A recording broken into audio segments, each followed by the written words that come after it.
Praise the lord అండి. ఈరోజు మనము ద్వితీయోపదేశకాండము 2వ అధ్యాయం చదువుకుంటున్నాము. ఈ 2వ అధ్యాయంలో దేవుడు మనతో ఏ వచనంతో అయితే మాట్లాడతాడో అదే వచనంగా ఈరోజు మనము ప్రామిస్గా, ఈరోజు వాగ్దానంగా ఆ వచనాన్ని తీసుకుంటాము. Okay, praise the lord, amen. Okay, ఇంకా ద్వితీయోపదేశకాండం 2వ అధ్యాయంలోనికి వెళ్ళిపోదాం. మరియు యెహోవా నాతో చెప్పినట్లు మనము తిరిగి ఎర్ర సముద్రం మార్గంన అరణ్యమునకు ప్రయాణమై పోయి బహుదినములు షేయీరు మన్యం చుట్టూ తిరిగితిమి. అంతటా యెహోవా నాకు ఇలాగూ సెలవిచ్చెను, మీరు ఈ మన్యపు చుట్టూ తిరిగిన కాలము చాలును. ఉత్తర దిక్కుకు తిరుగుడి. మరియు నీవు ప్రజలతో ఇట్లనుము, షేయీరులో కాపురమున్న ఏశావు సంతానమైన మీ సహోదరుల పొలిమేరను దాటి వెళ్ళబోచున్నారు. వారు మీకు భయపడుదురు. మీరు మిక్కిలి జాగ్రత్తగా ఉండుడి. వారితో కలహపడవద్దు. ఏలయనగా ఏశావుకు స్వాస్థ్యంగా షేయీరు మన్యము నేనిచ్చి ఉన్నాను గనుక వారి భూమిలోనిది ఒక అడుగైనను మీకియ్యను. మీరు రూకలిచ్చి వారి యొద్ద ఆహారము కొని తినవచ్చును. రూకలిచ్చి వారి యొద్ద నీళ్లు సంపాదించుకొని త్రాగవచ్చును. నీ చేతుల పనులన్నిటిలోనూ నీ దేవుడైన యెహోవా నిన్ను ఆశీర్వదించును. ఈ గొప్ప అరణ్యంలో నీవు ఈ 40 సంవత్సరములు సంచరించిన సంగతి ఆయన ఎరుగును. నీ దేవుడైన యెహోవా నీకు తోడై ఉన్నాడు. నీకేమీ తక్కువ కాదు. అప్పుడు షేయీరులో నివసించు ఏశావు సంతానపు వారైన మన సహోదరులను విడిచి ఏలెతు, ఏసోన్గెబెరు, ఆరాబా మార్గం నుండి మనము ప్రయాణం చేసితిమి. మనము తిరిగి మోయాబు అరణ్య మార్గంన ప్రయాణం చేయుచుండగా యెహోవా నాతో ఇట్లనెను, మోయాబీయులను బాధింపవద్దు, వారితో యుద్ధం చేయవద్దు. లోతు సంతానమునకు 6 దేశమును స్వాస్థ్యంగా ఇచ్చి తిని, వారి భూమిలో ఏదియూ నీకు స్వాస్థ్యంగా ఇయ్యను. పూర్వకాలమున ఏమీయులను వారు 6 దేశంలో నివసించిరి. వారు అనాకీల వలె ఉన్నత దేహులు, బలవంతులైన బహుజనులు. వారును అనాకీల వలె రేపాయులుగా ఎంచబడినవారు. మోయాబీయులు వారికి ఏమీయులని పేరు పెట్టిరి. పూర్వకాలమున హోరీలు షేయీరులో నివసించిరి.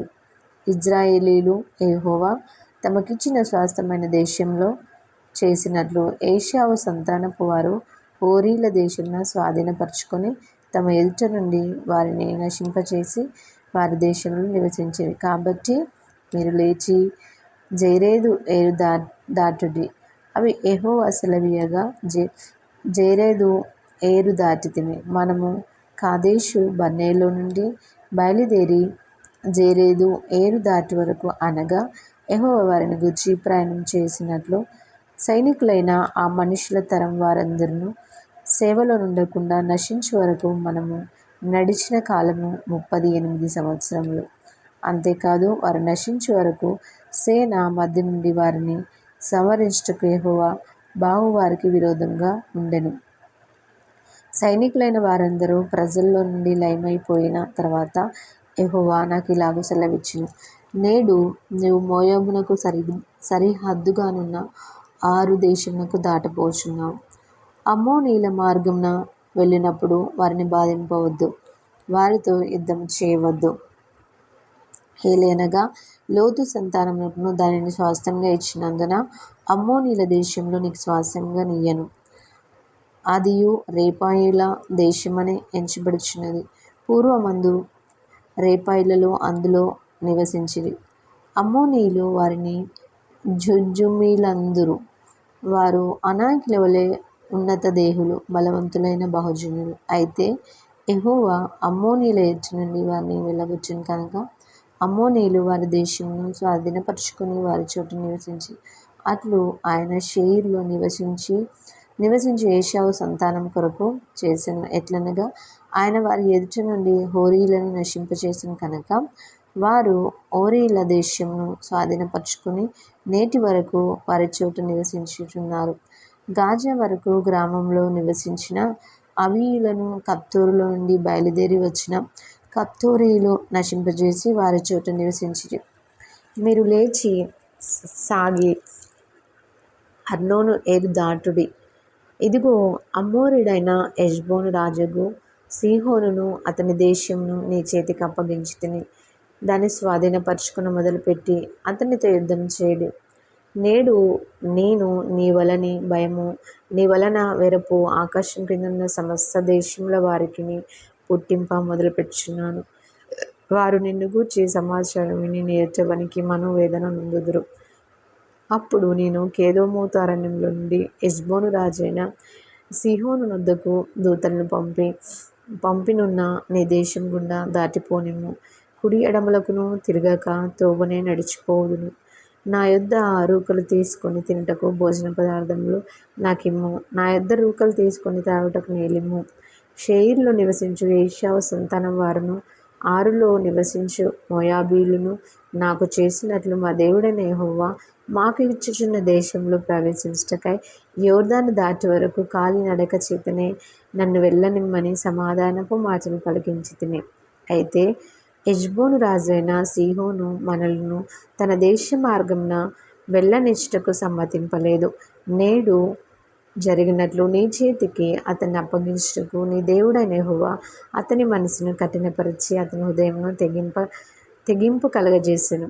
అప్పుడు యెహోవా, చూడుము, సీహోనును అతని దేశమును నీకు అప్పగింప మొదలుపెట్టి ఉన్నాను. అతని దేశము నీదగునట్లు నీవు దాన్ని స్వాధీనపరచుకొన మొదలుపెట్టమని నాతో చెప్పెను. సీహోనును అతని సమస్త జనమును యాహసులో యుద్ధంలో చీటకై మన ఎదురుగా బయలుదేరి రాగా, మన దేవుడైన యెహోవా అతన్ని మనకు అప్పగించిన కనుక మనం అతని కుమారులను అతని సమస్త జనమును హతం చేసి ఆ కాలమున అతని సమస్త పురములను పట్టుకొని ప్రతి పురము అందలి స్త్రీ పురుషులను పిల్లలను శేషమేమీ లేకుండా నాశనం చేసితిమి. పశువులను మనము పట్టుకొనిన పురముల సొమ్మును దోపిడిగా దోచుకొంటిమి. అర్నోను ఏటి లోయ దరినున్న ఆరోయేరును ఆ ఏటి యొద్దనున్న పురం మొదలుకొని గిలాదు వరకు మనకు అసాధ్యమైన నగరం ఒకటి లేకపోయినా మన దేవుడైన యెహోవా అన్నిటిని మనకు అప్పగించును. అయితే అమ్మోనీయుల దేశంకైనను యబ్బోకు ఏటిలోని ఏ ప్రాంతంలోకైనను ఆ మన్యములోని పురములకైనను మన దేవుడైన యెహోవా పోకూడదని చెప్పిన మరి ఏ స్థలమునకైనను నీవు సమీపింపలేదు. ఆమేన్. 2వ అధ్యాయము మనం పూర్తి చేసుకొని ఉంటున్నాం. ఇందులోనే దేవుడు మనతో మాట్లాడిన వాక్యంతో మనము వాగ్దానం తీసుకుంటున్నాం. ఆమేన్. Praise lord. హల్లెలూయా.